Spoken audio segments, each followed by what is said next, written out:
आमतौर पे कौन से मसाइल लेकर आते हैं पेशेंट्स आपके पास जिल्द के हवाले से? कुछ तो डिजीज़ हैं और कुछ तो ऐसा है कि मीडिया ने कुछ ऐसी चीज़ें उनमें इनकलकेट कर दी हैं कि नॉर्मल चीज़ों को भी वो एज ए नॉर्मलिटी परसीव कर रहे होते हैं। सबसे ज़्यादा तो इसी पे सवाल उठाया जा रहा होता है हमारे पास आकर ये कि हमें अपना कम्प्लेक्शन कैसे इम्प्रूव करना है। जैसे मैंने आपको बताया, एक्नी हो गया, मिलाज़मा हो गया, इसके अलावा सोराइसिस है। सोराइसिस में क्या होता है कि छिलके से आने लग पड़ते हैं बॉडी पे। फिर इसी तरह एक लाइकन प्लैनस बीमारी होती है जिसमें पर्पलिश कलर के कुछ दाने से बनते हैं जिनमें बहुत ज़्यादा खारिश होती है। उसकी डिफरेंट फॉर्म्स होती हैं, नाखनों को भी वो इफेक्ट कर रही होती है। मेल पैटर्न हेयर लॉस है, इसी तरह फीमेल्स में भी हेयर लॉस का मसाइल आजकल मैंने देखा है। कुछ लोग डाइटिंग करके अपने बाल जो हैं वो लूज़ कर रहे हैं। अगर आपकी और मेरी स्किन दोनों की ऑयली है तो लाजमी नहीं है कि एक ही मेडिसिन आपके लिए और मेरे लिए ठीक हो। जैसे कि पहले वाइटनिंग होती थी, अब उसको एक ग्लो का नाम दे दिया गया है और लेकिन प्रोडक्ट्स वही दे रहे हैं उनको और वो ऐसे हार्मफुल सब्सटेंसेस उसके अंदर डाल रहे हैं जिनसे आपकी स्किन जो सी है बज़ाहिर फॉर द टाइम बिंग कोई 2-4 हफ्ते आपको लगेगा अचानक से निखरने लग पड़ी है, इन द लॉन्ग रन वो आपकी स्किन के लिए जहर के मुतरादिफ है।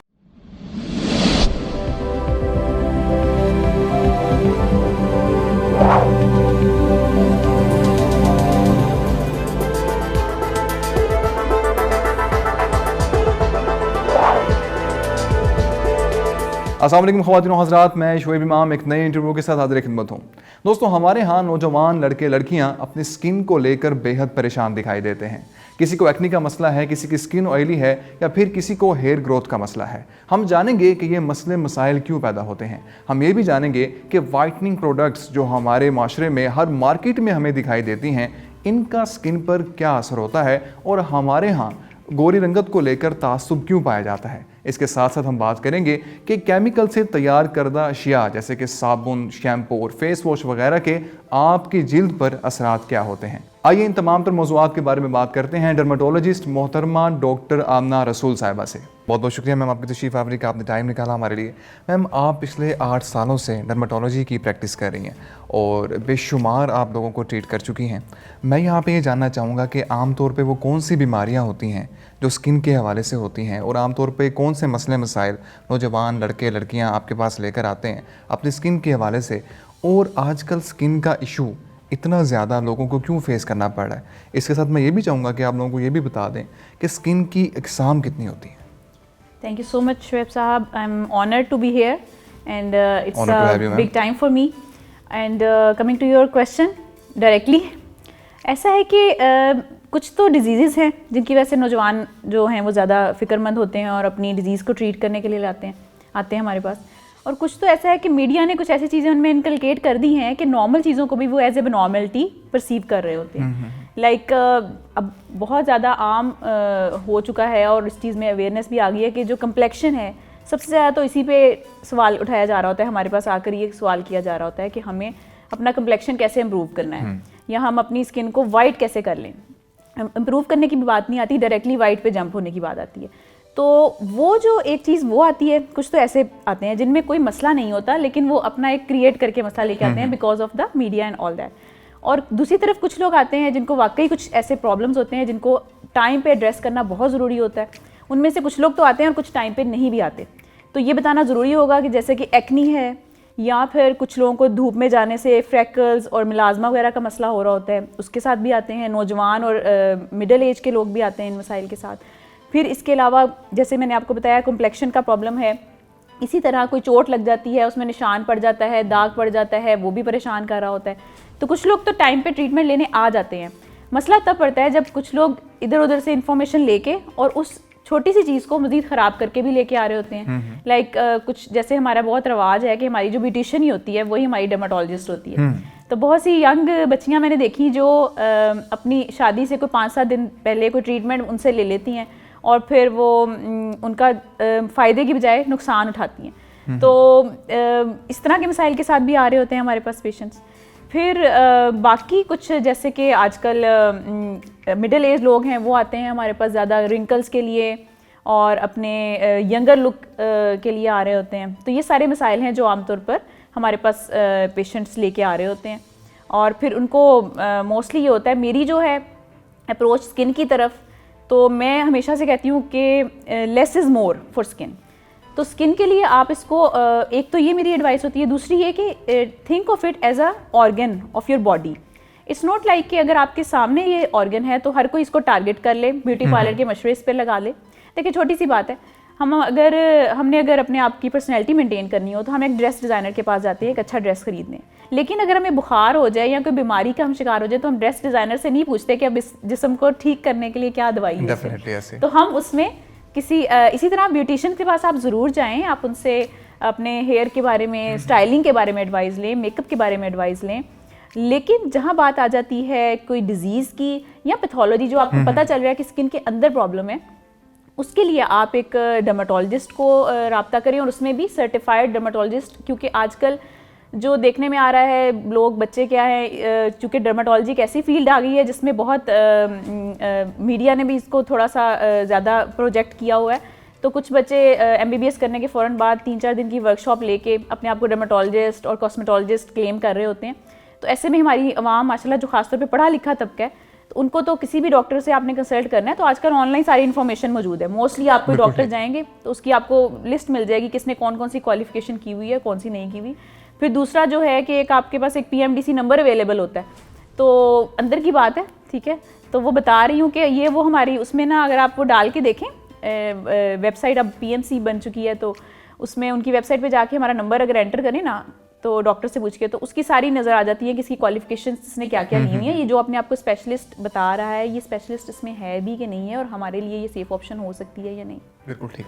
आमतौर पे कौन से मसाइल लेकर आते हैं पेशेंट्स आपके पास जिल्द के हवाले से? जिल्द के हवाले से मोस्टली जैसे मैंने आपको बताया, एक्नी हो गया, मिलाजमा हो गया, इसके अलावा कुछ बीमारियाँ हैं ऐसी जैसे सोराइसिस है। सोराइसिस में क्या होता है कि छिलके से आने लग पड़ते हैं बॉडी पे। फिर इसी तरह एक लाइकन प्लैनस बीमारी होती है जिसमें पर्पलिश कलर के कुछ दाने से बनते हैं जिनमें बहुत ज़्यादा खारिश होती है। उसकी डिफरेंट फॉर्म्स होती हैं, नाखनों को भी वो इफेक्ट कर रही होती है। समटाइम्स फिर बालों के मसाइल बड़े पेशेंट्स हमारे पास आते हैं, जैसे कि जिसमें जो मेल पैटर्न हेयर लॉस है, इसी तरह फीमेल्स में भी हेयर लॉस का मसाइल आजकल मैंने देखा है। कुछ डाइट्स का प्रॉब्लम आया हुआ है, डाइट इतनी अच्छी नहीं है, और कुछ लोग डाइटिंग करके अपने बाल जो हैं वो लूज़ कर रहे हैं। क्योंकि जब आप डाइटिंग करते हो और ख़ासतौर पे खुद ही से कर रहे होते हो, किसी सर्टिफाइड न्यूट्रिशन से नहीं ले रहे होते ओपिनियन, तो फिर आप जो एसेंशियल न्यूट्रिएंट्स हैं वो आप यूज़ नहीं कर रहे होते। उससे क्या नुकसान होता है कि सबसे जो हमारे नेल्स हैं और हमारे जो हेयर हैं वो प्रोजेक्ट कर रहे होते हैं हमारा कि इनर क्या सिस्टम चल रहा है, किस चीज़ की डेफिशिएंसी आ रही है। यहाँ पे मैं एक बात बताना चाहूँगी, जैसे कि कहते हैं कि face is the index of mind, इसी तरह skin is the index of body. So skin जो सी है वो एक विंडो है जिसके थ्रू हम देख सकते हैं कि हमारे अंदर के सिस्टम्स को न्यूट्रिशन सही मिल रही है कि नहीं मिल रही है। बिल्कुल ठीक। अच्छा मैं यहाँ पे जानना चाह रहा था ख़ासतौर पे हमारे नाजरीन के लिए कि स्किन की एग्ज़ाम कितनी होती है, क्योंकि अब बाज़ औक़ात ये होता है कि हम एक प्रोडक्ट लेकर आते हैं और सभी लोग उसी को इस्तेमाल कर रहे होते हैं घर में, ये जाने बगैर कि उसकी स्किन कैसी है और मेरी स्किन कैसी है। जी बिल्कुल, आपने बहुत अच्छा पॉइंट उठाया। हमारे यहाँ ये रिवाज है कि एक मेडिसिन घर में आ गई और उससे किसी को फ़ायदा हो गया तो फिर वो घर से जा नहीं सकती। समझा जाता है कि इसको तो डॉक्टर ने बताई थी तो मैं अब डॉक्टर के पास ना जाऊँ, लेकिन इसी को दोबारा यूज़ कर लूँ। तो स्किन की एग्ज़ाम की तरफ अगर हम आएँ तो ड्राई स्किन जो हमारे यहाँ पे ज़्यादा है, ड्राई और ऑयली, दो जनरल एक आपकी एग्ज़ाम है। फिर उसमें कुछ की बहुत ड्राई होती है जिसमें बाद में एक्जिमाज वगैरह की तरफ जा रही होती है, कुछ की ज़रा दरमियानी सी होती है जो सर्दियों में थोड़ी ड्राइनेस की तरफ जाती है, गर्मियों में थोड़ी सी लाइट सी ऑयलीनेस आती है, लेकिन वो एक नॉर्मल सी स्किन होती है। फिर तीसरी टाइप हमारे पास आ जाती है ऑयली स्किन की, जैसे कि पहले मैंने आपको बताया मेजर ड्राई और ऑयली में से एक बड़ी किस्म ऑयली स्किन की है। ये ऐसे लोग होते हैं जिनकी तकरीबन सारे 12 मंथ्स जो सी है उनकी स्किन पे ऑयल का प्रॉब्लम रहता ही है, और उनको इसके लिए कोई ना कोई साथ समटाइम्स कोई बीमारी भी फेस करनी पड़ती है, जिनमें से एक्नी जो सी है उसके ब्रेकआउट्स ऐसे लोगों में ज़्यादा होते हैं। तो एक और बात मैं बताती चलूँ कि आमतौर पे आपका टी जोन होता है, ये जो एरिया है ये आपका एरिया वो है जो ऑयली होता है सब में, क्योंकि यहाँ पे सेबेशियस ग्लैंड्स एक होते हैं हमारे, वो ऐसे ग्लैंड्स हैं जो ऑयल प्रोड्यूस करते हैं स्किन को नेचुरली मॉइस्चराइज रखने के लिए।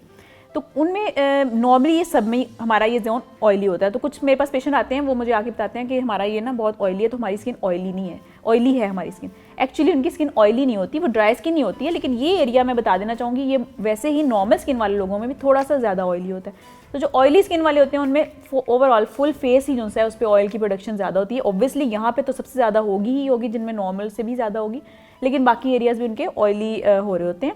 और ऐसे में इवन अगर आपकी और मेरी स्किन दोनों की ऑयली है तो लाजमी नहीं है कि एक ही मेडिसिन आपके लिए और मेरे लिए ठीक हो। अच्छा। तो ये मैं बहुत इसमें फील करती हूँ। समटाइम्स पेशेंट्स को एक चीज़ से आराम आ जाता है तो वो यूज़ कर लेते हैं, उसके बाद नेक्स्ट टाइम क्या कंप्लेन आती है कि वो जो आपने मेडिसिन दी थी ना, छोटी बहन को लगवाई है तो उसका तो मुंह ही वहाँ से जल गया या उसका खराब हो गया। बिल्कुल ठीक। तो वो ये बड़ा मिसयूज होता है समटाइम्स, खुद से डॉक्टर बन जाते हैं घर पे। तो ये थोड़ी सी एहतियात की जरूरत है। मैं कुछ स्पेसिफिक जो हमारे मसाइल है मैं उन पे बात करना चाह रहा था। जिस तरह हमारे यहाँ जो है वो गोरी रंगत को पसंद किया जाता है, एक तरह का रेसिज्म है, तासुब है, और जो है वो ख़वातीन भी जो है अपने अगर किसी को बहू लानी है तो वो कहते हैं जो मतलब इस तरह हो, अगर मतलब किसी को अगर जेंट्स में कोई दामाद चाहिए तो वो भी उसको रंगत को बहुत ज़्यादा देखते हैं। तो ये रेसिज्म की वजह से लोग जो है वो वाइटनिंग प्रोडक्ट्स की तरफ बहुत ज़्यादा आते हैं और कंपनीज इसका फ़ायदा भी उठाती हैं, और वाइटनिंग प्रोडक्ट्स बेतहाशा हमारे पास मार्केट में मौजूद हैं, और अब तो वाइटनिंग इंजेक्शंस भी आ चुके हैं।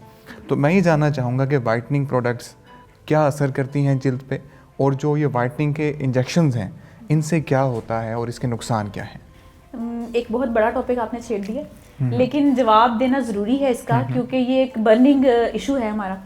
जैसे कि पहले वाइटनिंग होती थी, वाइटनिंग क्रीम, वाइटनिंग, अब उसको एक ग्लो का नाम दे दिया गया है, ठीक है, और लेकिन प्रोडक्ट्स वही दे रहे हैं उनको। आप मेरी बात समझ गए होंगे मेरा इशारा किस तरफ है। तो बेसिकली इस चीज़ को एक्सप्लॉइट कर रहे हैं, ठीक है, बहुत सी कंपनीज़, और वो ऐसे हार्मफुल सब्सटेंसेस उसके अंदर डाल रहे हैं जिनसे आपकी स्किन जो सी है बज़ाहिर फॉर द टाइमिंग कोई 2-4 हफ्ते आपको लगेगा अचानक से निखरने लग पड़ी है, लेकिन इन द लॉन्ग रन वो आपकी स्किन के लिए जहर के मुतरादिफ हैं, ठीक है। जैसे कि कुछ वाइटनिंग क्रीम्स हैं उनके अंदर स्टीरॉयड्स होते हैं, कुछ में मरकरी होता है। स्टीरॉयड क्या करता है कि वो पतली करता है स्किन को। मुझे अभी तक याद है कि हम हॉस्टल लाइफ में गए कहीं तो पता चला लड़कियां मिक्स क्रीमें लगा रही हैं ताकि उनकी ना फेस अच्छा हो। तो मुझे ऐसा कुछ नहीं पता था, तो पता चला कि, तो मैंने सोचा ये मैंने भी लगानी है, तो इसका मतलब है ये लगाऊंगी तो स्किन ज़्यादा अच्छी होगी। मतलब ये नहीं पता कि आपकी अपनी स्किन अच्छी है, ठीक है। इस चीज़ को छोड़ के जो सब लगा रहे हैं हम भी लगाएं ताकि हमारी और अच्छी हो जाए। मतलब खूब से खूब तर की और गोरे से गोरे तर की जो रेस है वो हमारी यहाँ पे आई विश के आने वाले टाइम में कम हो जाए, ख़त्म हो जाए।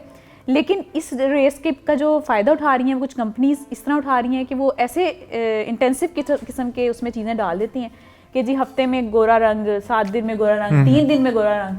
तो लेकिन गोरा रंग तो नहीं होता, बज़ाहिर थोड़ा सा उनको फ़र्क लगता है कुछ अरसे में, और उसके बाद ऐसा उनका ख़राब हो जाती है स्किन कि फिर हमारे पास भी सोल्यूशन नहीं रहता समटाइम्स उसका। सही। ऐसे में डॉक्टर के पास भी उसका सोल्यूशन नहीं रहता। ये बात नोट करने वाली है। ऐसे ही इतना बड़ा गर्क होता है स्किन का कि डॉक्टर के पास भी उसका कोई सोल्यूशन नहीं। मतलब उसका एक ही सोल्यूशन रह जाता है कि उसकी स्किन नहीं ले आई जाए कहीं से, ग्राफ्ट कर दिया जाए, जो कि पॉसिबल नहीं है किसी के फेस को आप ग्राफ्ट कर दो उसके। बिल्कुल सही।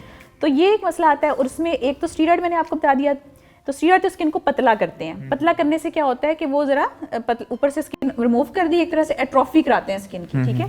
हमारे कोलेजन होता है उसको कम करा देते हैं। फिर तो जल्दी झुर्रियाँ भी पड़ना शुरू हो जाती हैं, जो नीचे ब्लड वेसल्स ना हमारी डीपर स्किन में पड़ी होती हैं ज़रा, ठीक है, जिनका ज़रा ज़्यादा फेयर कम्प्लेक्शन होता है उनका थोड़ा सा विजिबल भी होती हैं, लेकिन मोस्टली हमारी डीपर लेयर में होती हैं तो विजिबल नहीं होती, ठीक है। अल्लाह ताला ने हमें खोल में छुपाया हुआ है ताकि हमें अंदर होते हुए काम नजर ना आ रहे हैं, वरना हम अपने आप से खौफजदा हो जाएंगे। तो वो जो हमारी स्किन है ना उसको स्टीरॉयड पतला कर देते हैं। पतला करने से क्या होता है, हमें अंदर से ना वो शरियाने जो है ब्लड की, जिन्हें वेसल्स कहते हैं, ब्लड वेसल्स, वो हमें नजर आने शुरू हो जाती हैं, और फिर उसके बाद जो एक वो डिटीरियोरेशन है स्किन की वो स्टार्ट हो जाती है। और दूसरी जो चीज़ इनमें होती है मरकरी होती है। मरकरी एक बहुत थोड़ी सी अमाउंट में अलाउड है, इन FDA अप्रूव्ड है कि आप डाल सकते हैं वाइटनिंग क्रीम्स में, लेकिन हमारी जो कंपनीज होती हैं वो जल्दी जल्दी रिजल्ट के लिए और पेशेंट को खुश करने के लिए, ऑब्वियसली रिजल्ट आएगा तो उनकी चीज़ ज़्यादा सेल होगी, तो वो उसके लिए उनको वो दे देते हैं, ज़्यादा उसकी अमाउंट डाल देते हैं। और पिछले दिनों रिसर्च भी एक हुई थी, आई डोंट नो कि आपने वो देखा है पूरा कि किस किस क्रीम में कितनी है। बचपन से जो क्रीमों के नाम हम सुनते आ रहे हैं उन सब में इतनी इतनी मरकरी है। अब मरकरी करती क्या है, मेलानोसाइट्स होते हैं हमारी स्किन में ना, जब भी हम धूप से एक्सपोजर हो तो वो मेलानिन प्रोडक्शन करवाते हैं। मेलानिन हमारी स्किन को ज़रा डार्कर करता है ताकि जो हार्मफुल रेज हैं उनको ब्लॉक कर सके, ठीक है। ये हमारी एक नेचुरल एबिलिटी है, और ये हमारी जो गोरे हैं उनसे हमारी स्किन इस लिहाज से अच्छी है कि हमें कैंसर वगैरह से बचाती है ये चीज़। बिल्कुल ठीक। और ये एक नेमत है हमारे लिए कि हमें हमारा स्किन डार्क हो जाती है इन रिस्पॉन्स टू दैट। अब होता क्या कि मरकरी उस मेलानिन प्रोडक्शन को कम करवाता है, ठीक है, कम करवा देता है तो जाहिर है आपका कलर ज़रा फाइन होने लग पड़ता है। लेकिन मरकरी इटसेल्फ एक जहर है, जिस तरह मैंने आपको पहले बताया, एक मामूली सी मिकदार में तो ठीक है, लेकिन ये जितनी एक्सेसिव अमाउंट वो यूज़ कर रहे हैं इसके अंदर, वो अल्टीमेटली हमें हमारे लिए एक जहर के तौर पे काम करता है। हमारी जो है ब्रेन को भी इफेक्ट करता है, हमारी नर्व्स को इफेक्ट करता है, और अल्टीमेटली उसकी जो है स्किन के ऊपर भी उसके हैज़ार्डस इफेक्ट्स आना शुरू हो जाते हैं after use of for some time. तो इसलिए वाइटनिंग क्रीम्स को मैं प्रमोट नहीं करती। कोशिश ये होती है कि पेशेंट्स को ऐसी चीज़ें बताई जाएँ जो कि उनकी स्किन को एक मेंटेन करें, ठीक है। आप जब भी एग्रेसिव चीज़ की तरफ जाएंगे ना कि हमने जी स्किन छील ही लेनी है, तो फिर वो ऑब्वियसली उसके रिजल्ट्स के लिए आपको लोग ऐसी चीज़ें रिकमेंड कर रहे होंगे जो वही काम करें, ठीक है, जो आपके लिए फिर नुकसानदेह हो सकता है। तो ये केयर है। फिर दूसरी चीज़ आप पूछ रहे थे वाइटनिंग इंजेक्शंस के बारे में। तो वाइटनिंग इंजेक्शंस अभी उनके क्रीम्स से तो बेहतर रिजल्ट्स हैं। साइड इफेक्ट्स का ये है कि अभी ना ये अंडर स्टडी है, FDA ने अप्रूव नहीं किया इसको, तो इसलिए आई डोंट रिकमेंड इट। हाँ, कई दफ़ा पेशेंट बहुत जिद कर रहे होते हैं, लाइक जैसे आपने अभी जिक्र किया था कि गोरी बहू चाहिए सबको, तो अब एक वाकया याद आ गया, मुझे लगता है अब जिक्र करना ही पड़ेगा यहाँ पे। तो कुछ दिन पहले मेरे पास एक डॉक्टर आई और उसका माशाल्लाह अच्छा खासा कम्प्लेक्शन था, मुझे तो नहीं लगा कि इसको कुछ वाइटनिंग की जरूरत है, तो उसने मुझे इंसिस्ट किया कि प्लीज़ मुझे ना वाइटनिंग इंजेक्शन लगा दे। मैंने कहा कि यार आपको नहीं ज़रूरत है तो आप क्यों ऐसी चीज़, हैज़ार्डस भी है, नहीं मैडम आप लगा दें। मैंने कहा देखो यार मेरे तो पैसे बनने हैं, तो मुझे तो बड़ा अच्छा लगेगा कि पैसे बन जाएंगे, मैं लेके चले जाऊँगी घर, आपको फ़ायदा हो नुकसान हो जो भी हो वो आपका मसला है, लेकिन देखो अगर मैं आपको मना कर रही हूँ तो कोई वजह तो है ना। कहती असल में मैडम मसला ये है कि मैं नहीं लगवाना चाहती, लेकिन मेरी जो होने वाली सास है ना, उन्होंने कहा है कि जो मेरा बेटा ना वो बाहर के मुल्क रहता है, वहाँ गोरियों को देखता है, तो तुम ना ज़रा वाइटनिंग इंजेक्शन लगवा लो तो ताकि वो ज़रा ना हो। तो मुझे बड़ा अफसोस हुआ, एक वो माशाल्लाह डॉक्टर, ठीक है, इतनी एबल वो बच्ची और समझती है सारी चीज़ों का, ऐसा नहीं है कि वो जानते बूझते हुए भी फिर भी प्रेशर, सोशल प्रेशर, बिल्कुल ऐसे। सबसे पहले हमें ये चीज़ होती है ना, ये अपने माशरे में, जैसे मैं खुश हूँ इस बात पे कि काफ़ी इस चीज़ के खिलाफ बोला जा रहा है कि वाइटनिंग और इसके खिलाफ, तो इंशाल्लाह अगर हम हाउस होल्ड प्रोडक्ट्स की बात करें, जिस तरह साबुन है, शैम्पू है, फेस वॉश है, तो ये तमाम तर चीज़ें ऐसी हैं जो कि केमिकल से बनी हैं, और जो है हम अपनी स्किन को बार बार इसी केमिकल का एक्सपोजर दे रहे होते हैं। इनसे हम जान किस तरह छुड़ाएं और ऑर्गेनिक प्रोडक्ट्स की तरफ कैसे आएँ? Organic products I personally like, ठीक है, क्योंकि जब भी मुझे खुद पर्सनली कुछ यूज़ करने की ज़रूरत होती है, चंद एक ऐसी चीज़ें हैं जो मैं यूज़ करती हूँ ऑर्गेनिक, और कुछ नॉन ऑर्गेनिक भी यूज़ करती हूँ। देखें, प्रोडक्ट बेशक ऑर्गेनिक हो, नॉन ऑर्गेनिक हो, जो भी हो, एक अच्छी कंपनी का प्रोडक्ट हो अगर, और टेस्टेड हो, और अगर वो सेफ़ है, उसकी आप लेबल पढ़ लें, अगर उन्होंने ऑनेस्टली लेबल पे सारी चीज़ें लगाई हुई हैं, तो वो कोई भी आपके लिए हैज़ार्डस नहीं है। बेशक वो एलोपैथी की मेडिसिन है, बेशक वो होम्योपैथी की मेडिसिन है, बेशक वो हिकमत की मेडिसिन है, खाने वाली हो, लगाने वाली हो, किसी भी तरफ से आए, अगर उसमें उन्होंने कोई बेईमानी नहीं की उसको बनाने में, वही डाला है जो उस पर लिखा हुआ है, तो वो ऑब्वियसली आपके लिए फ़ायदेमंद ही है, ठीक है। वो जो FDA अप्रूव्ड हमारी एलोपैथी की मेडिसिन भी हैं, वो इसीलिए आती हैं कि उनको सेफ डिक्लेयर किया जाता है कि जिस मकसद के लिए यूज़ हो रहे हैं यही फ़ायदा ज़्यादा है, नुकसान कम है। साइड इफेक्ट तो हर चीज़ के होते हैं, लेकिन ये बैलेंस लेके चला जाता है। तो ऐसे में ये है कि कुछ मॉइस्चराइज़र्स हैं जो नेचुरली हम यूज़ करते हैं, कुछ हम मैन्युफैक्चर्ड भी यूज़ करते हैं। जैसे मैं आमतौर पे मैं अपनी सब वीडियोस में बताती हूँ, नेचुरल प्रोडक्ट्स में कुछ ऐसी चीज़ें जैसे मुझे मेरी मदर ने बचपन से बताया था और मैं अभी तक वो यूज़ भी करती हूँ। जैसे अर्के गुलाब होता है, ठीक है, वो मुझे बहुत पसंद है और एक प्योर चीज़ है, और अगर आप अच्छी प्योर कंपनी वगैरह से कहीं से आपको मिल जाता है तो वो और भी आपकी स्किन के लिए अच्छा है। जैसे मैं आजकल, अब मैंने चिल्तन प्योर एक कंपनी है तो उसका स्टार्ट किया हुआ है, तो वो आई होप कि उनके अच्छे प्रोडक्ट्स होंगे, अभी मैं यूज़ कर रही हूँ तो अच्छा एक्सपीरियंस है। इसके अलावा अगर आप आ जाते हैं दूसरा, तो अक्सर पेशेंट्स मॉइस्चराइजर्स का बहुत पूछते हैं, तो हमें एक मॉइस्चराइजर बता दें, एक मॉइस्चराइजर बता दें। तो मैं बताना ही चाहूँगी कि मैं इसलिए नहीं एक रिप्लाई करती इस तरह की चीज़ों का, क्योंकि मुझे आपकी स्किन की टाइप नहीं पता। कुछ होते हैं ऑयल बेस्ड मॉइस्चराइजर्स, कुछ वाटर बेस्ड मॉइस्चराइजर्स, आपकी स्किन देख के उस हिसाब से आपको रिकमेंड किया जा सकता है। लेकिन फिर भी जनरली मैं फिजियोजेल का मॉइस्चराइजर बहुत रिकमेंड करती हूँ। तो कई दफ़ा मुझे होता है कि शायद पेशेंट समझता हो मुझे किसी कंपनी ने कहा हुआ है कि हमारा बिकवाए, लेकिन वो मुझे खुद पर्सनली पसंद है, उसमें कोई हैज़ार्डस ऐसा नहीं होता। इसी तरह एटोपाम का मैं मॉइस्चराइजर यूज़ कर लेती हूँ। तो दो चार ये ऐसे हैं। फिर इसके अलावा जो एक और चीज़ बहुत इंपॉर्टेंट है वो ये कि सन ब्लॉक, ठीक है, वो बहुत इंपॉर्टेंट है आपकी स्किन के लिए। अब उसमें ये होता है कि सन ब्लॉक कुछ लोग समझते हैं हमारे लिए नुकसानदेह है, तो जी नुकसानदेह होगा, ज़रूर होगा अगर आप सही वाला यूज़ नहीं कर रहे होंगे, ठीक है। उसमें यह है कि एक तो अच्छी कंपनी का हो, दूसरा आपकी स्किन के लिए कौन सा वाला अच्छा है। एक होता है सिंपल वाला, एक होता है सीबम कंट्रोल वाला, ठीक है, तो वो आपको डॉक्टर ही रिकमेंड कर सकता है। तो वो अब ऑर्गेनिक अवेलेबल नहीं है, ठीक है, और ऑर्गेनिक में उसमें यही है कि आप छतरी यूज़ कर लें, हैट यूज़ कर लें, तो उससे भी आपको सन को वैसे ही आप ब्लॉक कर दें, तो वो भी एक ऑर्गेनिक काम उसमें ये कर सकते हैं। बिल्कुल ठीक। अच्छा मैम, फास्ट फूड का मुझे मुख्तसर जवाब दीजिएगा, क्या फास्ट फूड की वजह से भी हमारे चेहरे पे या हमारे स्किन पे जो है कोई गलत असरात मुरतब होते हैं? जी, फूड्स का आपने जिक्र किया तो फूड्स बहुत इंपॉर्टेंट है हमारी जनरल हेल्थ के लिए भी और ऑब्वियसली स्किन के लिए भी, जैसे कि ये भी एक ऑर्गन है बॉडी का, तो इस पर भी इफेक्ट आता है। तो फास्ट फूड्स में क्या होता है कि आजकल जैसे आपने देखा है 30 दिन में मुर्गी तैयार होकर आ जाती है मार्केट में, ठीक है, तो ऑब्वियसली उसको जो खिलाओगे वही हमें आकर खिलाएगी वो, ठीक है, जिस चीज़ के अंदर जो भरा हुआ है वही हमें मिलेगा। तो ऑब्वियसली स्टीरॉइड से उसकी ग्रोथ की जाती है। अब वो जो फास्ट फूड्स में इसके अलावा भी और भी बहुत सारी चीज़ें ऐसी डाली जा रही होती हैं जिनमें कार्बोहाइड्रेट्स ज़रा ज़्यादा होते हैं, मीठी चीज़ें ज़्यादा हैं। ये सारी चीज़ें क्या करती हैं कि ये हमारे सेबेशियस ग्लैंड्स की एक्टिविटी को बढ़ा देती हैं। तो ऐसे बच्चे जो इनको यूज़ करते हैं उनमें ज़्यादा एक्नी के प्रॉब्लम देखे गए हैं, और जो अवॉइड कर लेते हैं फिर उनको एक्नी बेहतर भी हो जाती है। लेकिन ऑब्वियसली सिर्फ एक चीज़ नहीं है कि मैं कहूँ कि फूड है इस वजह से ये मसला हो रहा है।